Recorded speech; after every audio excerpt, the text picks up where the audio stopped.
ये बात करते हैं इस क्लास में मौर्यकालीन न्याय व्यवस्था। मौर्यकालीन जो न्याय व्यवस्था है उसे हम दो भागों में बांट सकते हैं। जो उसके न्यायालय थे, पहला न्यायालय था धर्मस्थली न्यायालय। उसके बाद जो दूसरा न्यायालय है उसे हम कंटक शोधक न्यायालय के नाम से जानते थे। देखिए, जो धर्मस्थली न्यायालय है इसे दीवानी न्यायालय भी कहा जाता था। इस दीवानी न्यायालय में जो जमीन से संबंधित मुद्दे होते थे, जो घरेलू मुद्दे होते थे, ये जो मुद्दे होते थे इसी दीवानी न्यायालय में उसकी सुनवाई की जाती थी। उसके बाद जो दीवानी न्यायालय का प्रमुख होता था उसे व्यवहारिक के नाम से जानते हैं। प्रमुख का मतलब जो उसका मुख्य न्यायाधीश होता था दीवानी न्यायालय का, उसे ही व्यवहारिक के नाम से जानते थे। उसके बाद जो कंटक शोधक न्यायालय है, कंटक शोधक न्यायालय को फौजदारी न्यायालय भी कहते थे। जो फौजदारी न्यायालय है इसमें जैसे मारपीट हुआ, झगड़ा हुआ, मर्डर हुआ, इस तरीके के केस को उसमें सुना जाता था।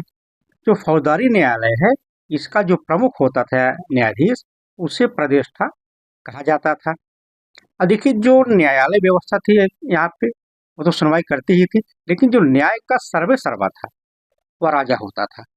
ठीक, अगर हम न्याय व्यवस्था की बात करें तो जो यहाँ की न्याय व्यवस्था थी वो काफी कठोर थी।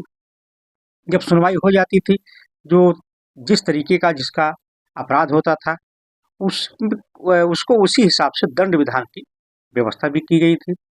तो दंड विधान में अगर बात करें तो जैसे अंग विच्छेदन हुआ, शारीरिक दंड हुआ, अर्थदंड हुआ, उसके बाद मृत्यु दंड दिया जाता था।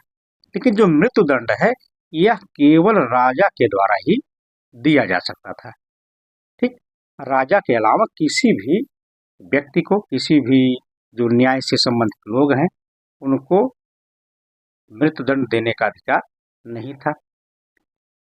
इससे जब फौजदारी न्यायालय और दीवानी न्यायालय निर्णय दे देते थे, अगर इनसे भी कोई व्यक्ति संतुष्ट नहीं हुआ तो सीधा राजा के पास जाता था कि राजा हमें न्याय दे दीजिए।